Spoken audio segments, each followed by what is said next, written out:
Jack Fletcher had mastered the art of the diplomatic smile. Not the genuine one that humans shared among friends, but the special variety reserved for when a 7-foot-tall mantis-like alien was explaining, in excruciating detail, why humans were evolutionary accidents who should be grateful for their token seat at the Galactic Council. Yes, Ambassador Tickerick, absolutely fascinating perspective. Jack nodded, maintaining eye contact with all four of the Krell-thick diplomat's compound eyes, simultaneously. I'll be sure to include your observations in my report to Earth. The ambassador chittered something that the universal translator politely rendered as please do, though Jack strongly suspected the actual sentiment involved significantly more chitinous expletives. As the ambassador skittered away across the grand concourse of Galactic Council Station Epsilon 9, Jack's façade crumbled into an eye roll that would have made his teenage niece proud. 12 years as Earth's diplomatic attaché to the Galactic Council had given him a tolerance for xenophobic condescension that bordered on the superhuman. Another productive exchange of interspecies goodwill? The amused voice belonged to Mila T. Zahn, a blue-skinned Vraxxian whose species resembled what would happen if dolphins evolved opposable thumbs and a dry sense of humor. Oh, just reminding the good ambassador that despite evolving on what they classify as a Class 12 death planet, we hairless apes occasionally manage to feed ourselves without stabbing our eyes out with the utensils, Jack replied, falling into step beside his oldest alien friend on the station. Class 13, Mila corrected. They upgraded Earth last cycle after that documentary about your honey badger creature went viral on the galactic feeds. Jack snorted. Great. Because being known as the species from a planet so lethal it broke the original classification system is exactly the reputation we were going for. The truth was that most species in the Council viewed humans with a mixture of morbid fascination and patronizing tolerance. The fact that any sapient life could evolve on a world with Earth's gravity, atmospheric composition, temperature extremes, and frankly ridiculous variety of predators seemed impossible.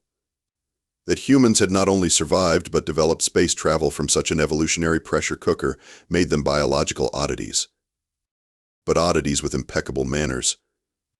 In the 70 years since first contact, humans had become known throughout the galaxy for their excessive politeness, boundless patience, and willingness to compromise. Traits that most species attributed to gratitude for being allowed to join galactic society at all. Council's about to start, Mila said, gesturing toward the enormous semicircular chamber ahead. And rumor has it the Vraxxians are planning something dramatic. Jack suppressed a groan. The Vraxxian Empire, a collection of 11 star systems ruled by a species that resembled humanoid sharks with anger management issues, had been the Council's biggest headache for the past decade. Militaristic, expansionist, and possessed of all the diplomatic subtlety of a sledgehammer to the kneecaps, they'd spent years pushing boundaries and bullying smaller civilizations. Let me guess, Jack said. Another territorial demand disguised as a security concern? Worse, Mila replied, her bioluminescent facial markings pulsing with anxiety. Word is they're setting their sights on that new human colony. What's it called? New Providence. Jack felt his stomach tighten. The colony was barely established, less than 30,000 people on a verdant world that had been officially recognized as human territory just 3 years ago. That's the one. Apparently the Vraxxians are claiming it was surveyed by their ancestors centuries ago. Jack didn't bother pointing out the logistical impossibility of this claim. Truth had never been a stumbling block for Vraxxian diplomacy. As they entered the council chamber, he spotted Admiral Helena Ortiz, the military representative of Earth's delegation, already seated at their designated platform. Her expression was granite, a sharp contrast to her usual professional warmth. This isn't good, Jack muttered, quickening his pace. What isn't? Mila asked. Helena's wearing her someone's about to have a very bad day face. Before Mila could respond, the chamber lights dimmed, and first speaker Oloro Pax's melodious voice announced the commencement of the 4,932nd session of the Galactic Council. Jack barely had time to take his seat beside Admiral Ortiz before High Marshal Drask of the Vraxxian Empire strode to the speaking platform, all 8 feet of cartilaginous malevolence adorned in military regalia. This can't possibly be worse than the time they claimed the Trilaxian Nebula was secreting pheromones that offended their religious sensibilities, Jack whispered to Helena. Her reply was cold enough to crystallize nitrogen. They're about to announce military exercises within 3 light years of New Providence. Jack's diplomatic smile vanished entirely. Well, shit. Section 2. The Inciting Incident. Esteemed representatives of the Galactic Council, High Marshal Drazg began, his voice like gravel being slowly crushed underfoot. The Vraxxian Empire wishes to formally notify this assembly of scheduled military exercises in Sector 42 Gamma, beginning in 3 standard cycles. Jack tapped rapidly on his datapad, confirming what he already knew. Sector 42 Gamma encompassed not only the approach to New Providence but also its primary shipping lanes. Furthermore, Drazg continued, serrated teeth gleaming under the chamber lights, we request all non-essential traffic cease during this period, as the Vraxxian fleet cannot guarantee the safety of vessels that may accidentally stray into weapons testing zones. First speaker Oloropax, a willowy being composed primarily of crystalline structures and patience, inclined what passed for their head. The Council acknowledges the Vraxxian Empire's notification. Are there questions or concerns from the Assembly? Admiral Ortiz tapped her comm badge, indicating Earth's request to speak. Jack shot her a questioning glance. Protocol dictated that he, as diplomatic attaché, should address territorial matters. The floor recognizes Admiral Helena Ortiz of Earth, Oloropax announced. Helena stood, her movements unhurried but purposeful. At 5'6", she was dwarfed by most species in the chamber, yet something in her posture drew every eye. The Vraxxian Empire's planned exercises, she began, her voice carrying clearly without seeming raised, would blockade a recognized human colony and constitute a clear violation of Galactic Compact Article 17, subsection 4, regarding provocative military actions near civilian populations. Drazg's gill slits flared in what passed for Vraxxian amusement. Perhaps the human representative misunderstands. These are routine exercises, not a blockade. But then, species from such primitive worlds often struggle with the complexities of modern space warfare doctrine. A ripple of uncomfortable murmurs spread through the chamber. This was beyond the usual diplomatic barb trading. This was a public humiliation attempt. Jack tensed, expecting Helena to respond with Earth-standard diplomatic deflection, something measured, reasonable, and de-escalating. Instead, she smiled. Not the diplomatic smile that Jack had perfected, but something far more unsettling, the kind of smile a predator might offer its prey moments before the chase began. High Marshal, Helena replied, her tone conversational. Humanity has, until now, chosen to be patient with the Vraxxian Empire's provocations. This patience has apparently been mistaken for weakness or fear. Allow me to correct this misunderstanding.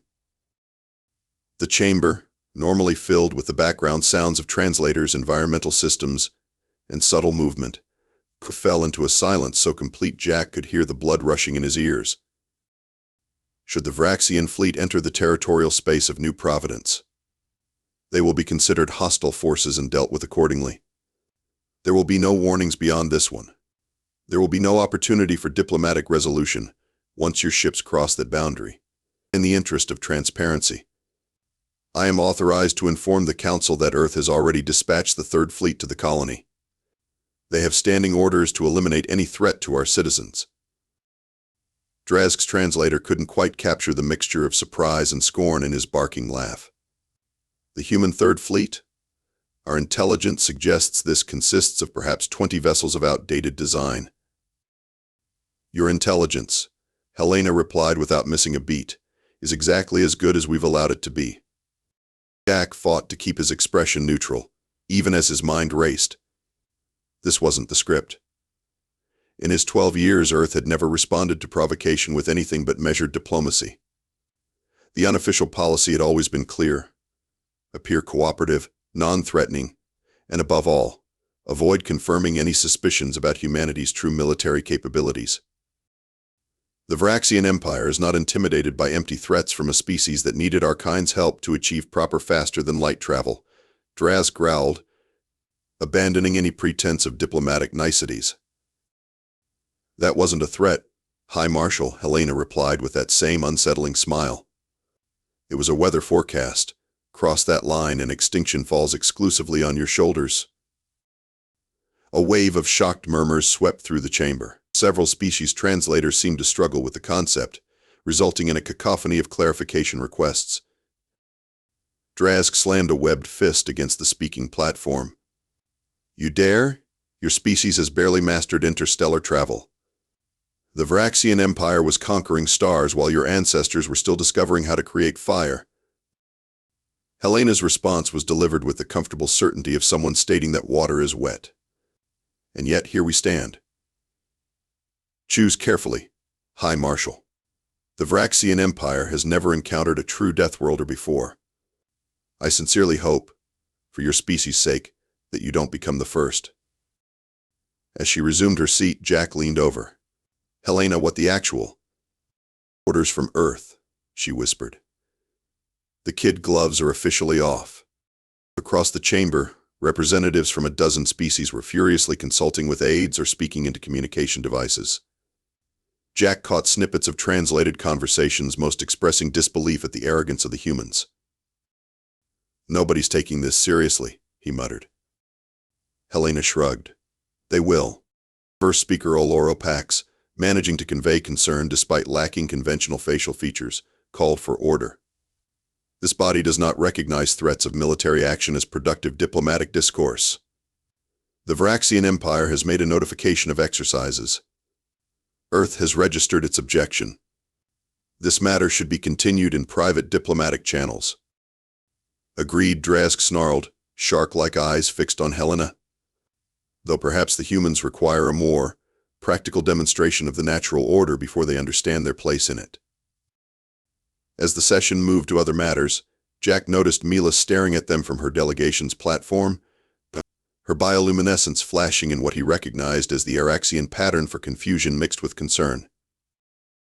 You realize nobody in this chamber believes we can back this up, Jack whispered.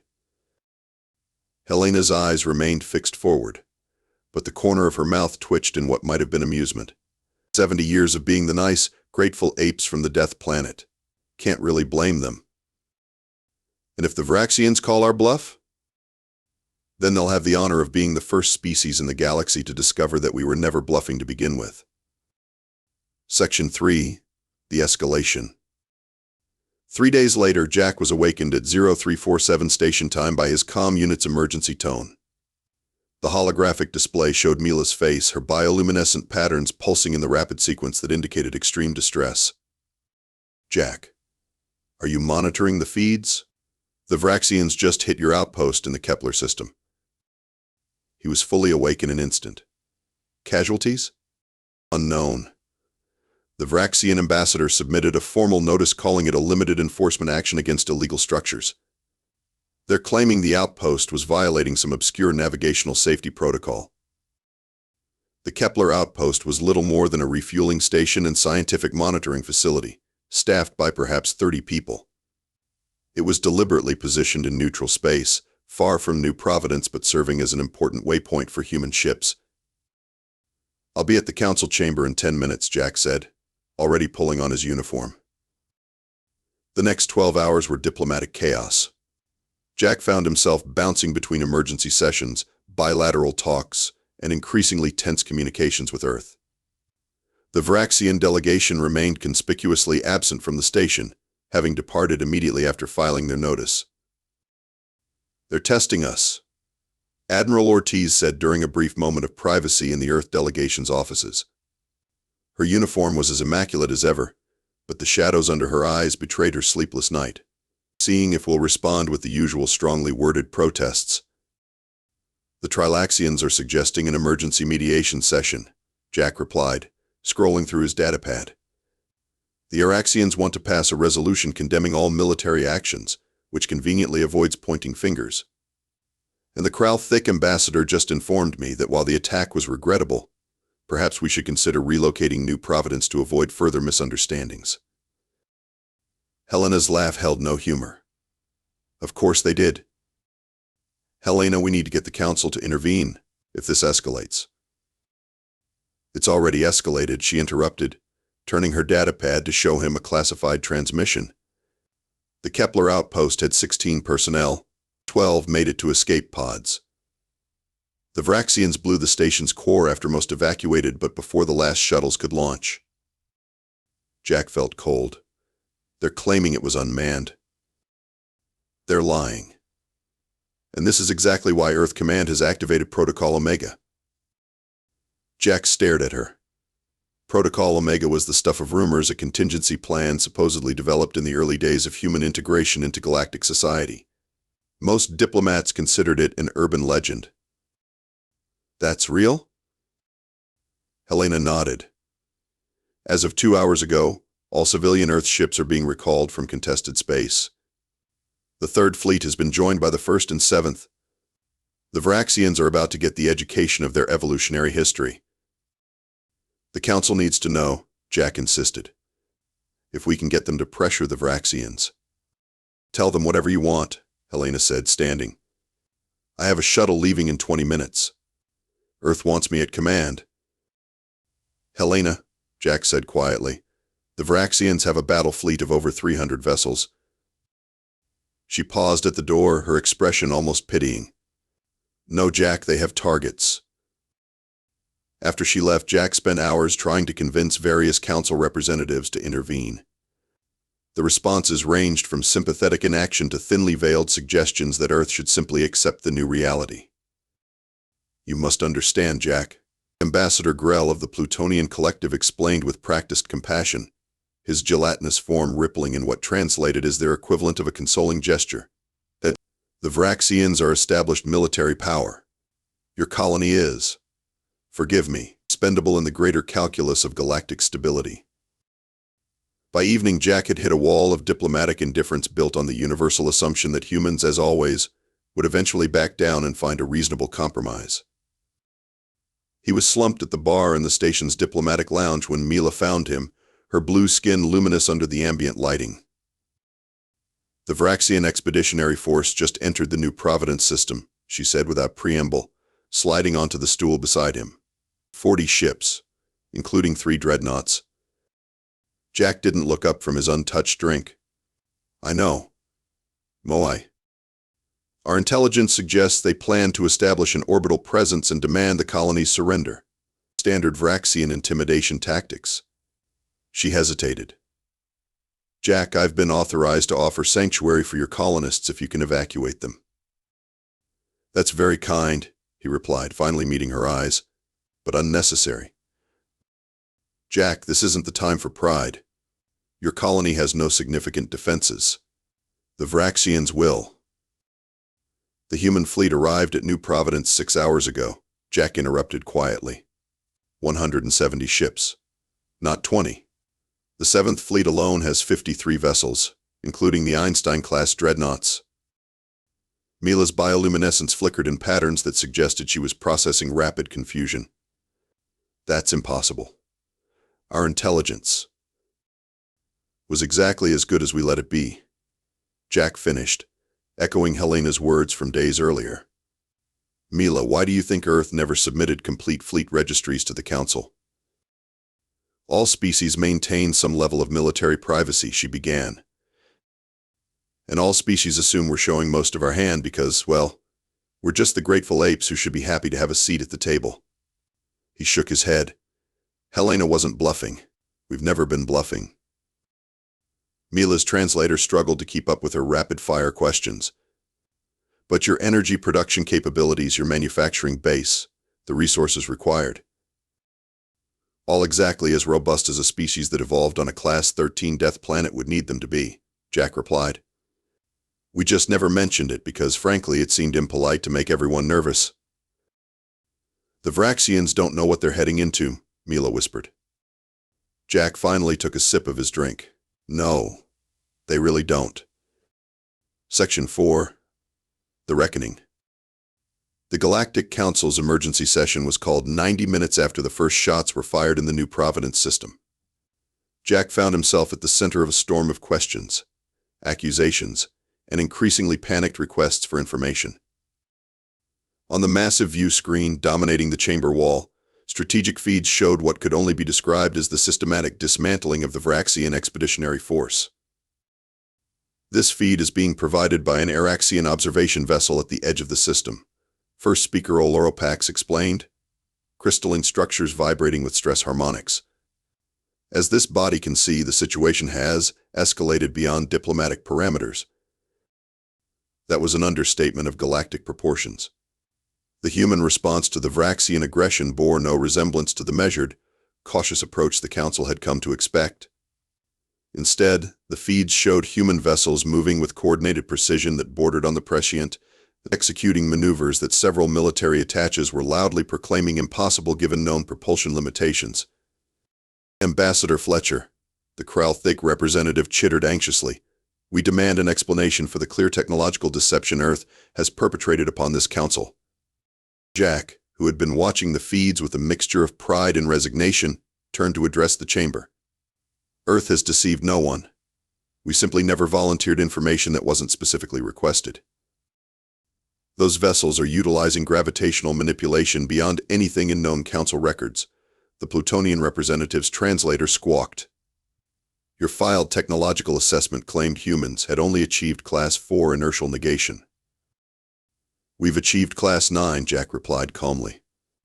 We just didn't mention it because it never seemed relevant to our trade agreements. On screen, a human destroyer executed a maneuver that seemed to bend space itself, appearing instantaneously behind a Vraxxian cruiser before unleashing a barrage that collapsed the larger vessel's shields in seconds. And those weapon systems? Demanded Ambassador Tikrik, mandibles clicking furiously. Apparently effective, Jack observed dryly. The chamber erupted in overlapping translations as 24 species tried to speak simultaneously. Through it all, Jack maintained the same composed demeanor he'd cultivated over 12 years of diplomatic service. A new alert chimed, and the main feed switched to show 3 enormous human vessels that had simply appeared near the Vraxxian flagship. The Einstein-class dreadnoughts made the alien vessel look like a pleasure yacht by comparison. Impossible, someone whispered, the translation echoing across suddenly silent translators. No ship that size can utilize short-range translocation.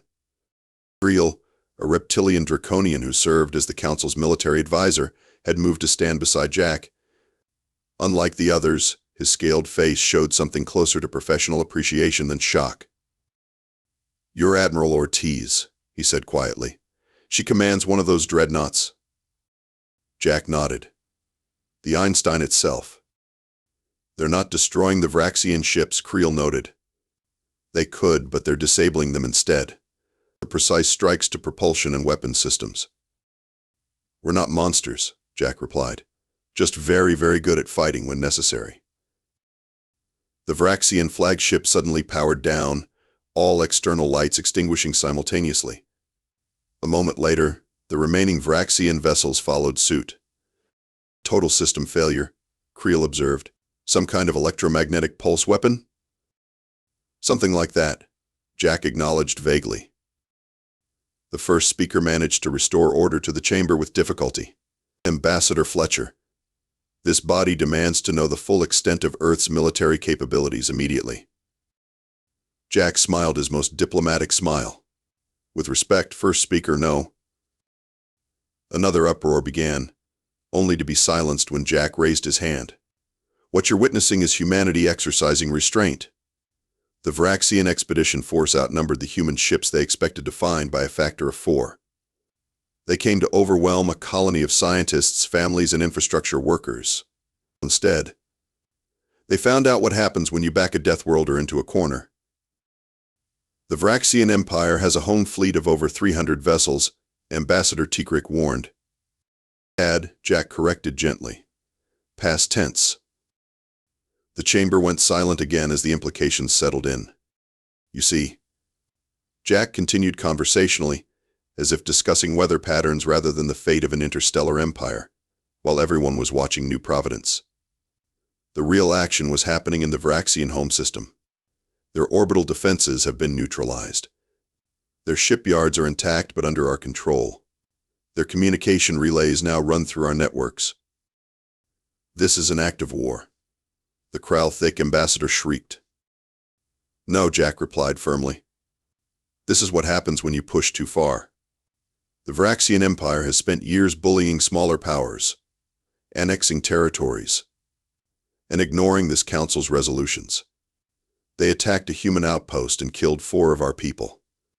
They threatened a colony of 30,000 civilians. We've simply corrected their misconceptions about the natural order. Creel leaned closer. Your species has maintained this level of military superiority for how long? Since before we joined the council, Jack admitted. We just didn't see any need to make a fuss about it. Because you're predators, Creel said, not as an accusation but as a statement of biological fact. The most dangerous predators don't announce themselves. Jack smiled. We prefer to think of ourselves as particularly motivated protectors. On the screen, Admiral Ortiz's face appeared, as calm and composed as she'd been in the council chamber days earlier. This is Admiral Helena Ortiz of the Earth Alliance Fleet to all Galactic Council representatives. The Vraxxian Expeditionary Force has surrendered unconditionally. Their ships will be escorted back to Vraxxian space under our control. A formal declaration of the cessation of all Vraxxian military activities will follow within the hour. As the chamber erupted into another round of chaotic discussion, Mila approached Jack, her bioluminescence pulsing in patterns he recognized as awe mixed with weariness. You could have conquered half the galaxy by now, she said quietly. Why didn't you? Jack shrugged. Because we're actually pretty nice people. We just don't like bullies. Section 5, The Aftermath. The following weeks brought a seismic shift in galactic politics. The Vraxxian Empire, once the Council's primary military concern, had been reduced to a client state under Earth supervision. Their ships were grounded, their military command structure dismantled, and their government desperately signing whatever agreements Earth put in front of them. Jack found his diplomatic schedule suddenly filled with meeting requests from species that had previously regarded humans as curiosities at best, nuisances at worst. Everyone wanted trade agreements, cultural exchanges, and most transparently, military alliances with the Deathworlders who had humbled an empire in less than 6 hours. The Plutonian Collective is offering exclusive mining rights in the Horsehead Nebula, Jack told Helena as they shared a rare quiet moment in the station's observation dome. The Admiral had returned to Epsilon 9 for the formal signing of the Vraxxian surrender documents. Yesterday, the Kralthik ambassador invited me to a private dinner where he spent 3 hours explaining how humans have always been their species' greatest inspiration. Helena snorted. The same ambassador who last month said we should be grateful they don't keep us as pets. The very same, Jack confirmed, watching the stars beyond the transparent aluminum dome. The Draconians are being more honest about it, at least. Creel flat out asked if we'd consider a mutual defense pact. And what did you tell him? That Earth will consider all proposals in due course. Jack sighed. It's exhausting being suddenly popular. Helena's laugh held genuine amusement. Imagine how the Admiralty feels. 70 years of hidden fleet movements, classified technology, and clandestine shipbuilding operations, all to maintain the fiction that we were just happy to have a seat at the table. Why did we maintain the charade for so long? Jack asked, voicing the question that had bothered him since the revelation of Protocol Omega. Fear, initially, Helena admitted. Not of their military capabilities. We knew from first contact that we were technologically superior in combat applications. But fear of isolation. Earth needed allies, trade partners, cultural exchange. The xenobiologists and sociologists theorized that if we appeared as the galactic superpower we were, we'd be treated with suspicion at best, actively undermined at worst. Jack nodded slowly, and being underestimated had its advantages. Precisely. Better to be the polite, slightly backward Deathworlders than the terrifying military juggernauts. She gestured toward the stars. But the Vraxxians forced our hand. Was it worth it? Jack asked. We've certainly gained respect, but I'm seeing fear in a lot of eyes or eye equivalents these days. 4 people died at Kepler Station, Jack. Good people who were just doing their jobs. If showing our teeth prevents that from happening again, then yes, it was worth it. Her expression softened slightly. Besides, this new understanding doesn't have to be a negative. Maybe the galaxy needed a reminder that being polite doesn't mean being weak. A soft chime indicated an incoming message on Jack's communicator. He glanced down at the text and laughed. The Vraxxian Confederation just offered Mila promotion to senior ambassador, specifically to strengthen ties with Earth. Smart move, Helena observed. Your friendship could be politically valuable now. Jack frowned. I'd like to think she's still my friend because she actually likes me, not because I represent the scary Deathworlders. I suspect it's both, Helena replied pragmatically. That's diplomacy, isn't it? Personal connections intertwined with political realities. They lapsed into comfortable silence, watching as a Krall-thick transport undocked from the station with elaborate care, giving the nearby human vessels a conspicuously wide berth. So what happens now? Jack finally asked. We can't go back to being underestimated, but I'm not sure I like being feared either. Helena considered this for a moment. We find a new balance. Respect without terror. Strength without aggression.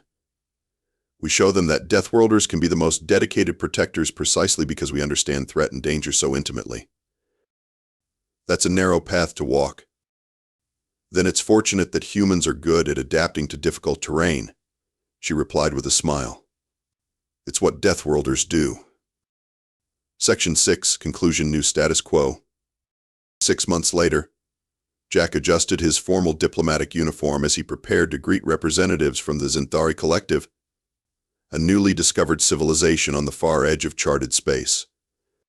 Their ship had docked at Epsilon 9 just hours earlier, marking their first official contact with the Galactic Council. Remember, Mila said as they waited in the ceremonial reception hall, the Zinthari evolved on a relatively harsh world themselves. Not Earth-level, obviously, but they might relate to humans better than most Council species. Class 6 environment, if I recall correctly, Jack nodded. Impressive survivors, by all accounts. The massive doors slid open, revealing a delegation of 5 Zinthari. They resembled upright felines with iridescent scales instead of fur, moving with a fluid grace that suggested comfort in varying gravity conditions. The lead delegate, adorned with ceremonial markings across its face scales, approached with confident strides. Greetings to the Galactic Council, it said, the translator rendering its musical speech perfectly. I am High Designate Rill of the Zinthari Collective. We are honored to join this assembly of stars. Jack stepped forward with his most welcoming smile. I designate Rill. I am Ambassador Jack Fletcher of Earth. On behalf of the Galactic Council, I welcome you to Station Epsilon 9. The Zinthari's multifaceted eyes widened slightly. Earth? The Death World? We have heard stories even in our isolated region of space. Before Jack could respond, Ambassador Tickrick of the Krall-thick skittered forward with uncharacteristic deference. Indeed, High Designate Ambassador Fletcher represents humanity, one of our most valued and respected council members. Their wisdom in interstellar affairs is unparalleled. Jack managed not to react to this blatant revision of history. Just months ago, Moen, the same ambassador, had been explaining why humans should be grateful for the privilege of breathing the same recycled station air as true spacefaring civilizations. We are particularly interested in establishing relations with Earth, another Zinthari delegate said, stepping forward. Our preliminary data exchange indicated significant environmental compatibilities between our worlds. Perhaps this could be the foundation for special bilateral agreements? Earth always welcomes new diplomatic partnerships, Jack replied smoothly. We've found that diversity of perspective strengthens the galactic community. As the formal introductions continued, Jack noticed several council representatives hovering nearby, but clearly anxious for an opportunity to present themselves favorably to both the Zinthari and, more tellingly, to him. Later, as he guided the Zinthari delegation on a tour of the station, the High Designate fell into step beside him, while the others were distracted by a demonstration of artificial gravity controls. Ambassador Fletcher, Rill said quietly, forgive my directness, but the information we received about your species seems contradictory. Oh? Jack maintained his diplomatic neutrality. Some accounts describe humans as exemplars of reasoned diplomacy and intellectual advancement. Others depict you as the most formidable military force in known space, responsible for the recent reorganization of the Vraxxian Empire. Jack considered his response carefully. Both descriptions contain elements of truth. I designate. Humans value peaceful cooperation and the exchange of knowledge. We devote enormous resources to science, art, and humanitarian efforts across multiple systems. And the other accounts? Rill pressed. Jack paused near a viewing port that offered a spectacular view of a human Einstein-class dreadnought currently docked at the station. Its massive form dwarfed the surrounding vessels, a silent testament to capabilities that no longer needed to be hidden. Those are also accurate, he acknowledged. Humanity evolved on a world that tried to kill us in thousands of different ways every day. We survived because we learned to be formidable when necessary. We prefer dialogue to confrontation, but we are exceptionally prepared for both. Rill's scales shifted, and what the cultural briefing had indicated was thoughtful consideration. Species of contradiction. Peaceful intellectuals and unmatched warriors. Not a contradiction at all, Jack replied with a smile. In fact, I believe our background gives us a unique appreciation for peace precisely because we understand the alternative so intimately. As they rejoined the main group, Jack overheard a Plutonian representative earnestly explaining to a Xanthari delegate, "The humans have been instrumental in maintaining stability in this sector. Their protection is highly valued by many council members." Jack suppressed a laugh. 6 months ago, the same representative had been arguing that humanity should surrender New Providence without resistance. The tour concluded in one of the station's diplomatic reception areas, where an array of compatible refreshments had been prepared for the various species present. As conversations flowed around them, Rill approached Jack once more. "One final question, Ambassador, if I may. Our preliminary research indicated that humanity was viewed as something of a curiosity until relatively recently. Yet now even the oldest council races seem to defer to your judgment. What changed?" Jack took a sip of his drink before answering. "Let's just say there was a misunderstanding about Earth's capabilities and commitment to protecting its interests. That misunderstanding has been corrected. And should the Xanthari Collective be concerned about similar misunderstandings?" Jack's smile was genuine. "Not at all, High Designate. We're genuinely nice folks." He glanced toward the viewport where the dreadnought was visible. "We just don't recommend testing where the line is." Rill's translator rendered what must have been laughter. Noted, Ambassador. I believe our civilizations will have much to discuss. Later that evening, as Jack prepared his daily report to Earth, he reflected on how dramatically the galactic landscape had shifted. Humanity had gone from tolerated newcomers to respected, even feared power virtually overnight. Trade agreements that had been stalled for years suddenly received enthusiastic approval. Big border disputes involving human colonies mysteriously resolved themselves.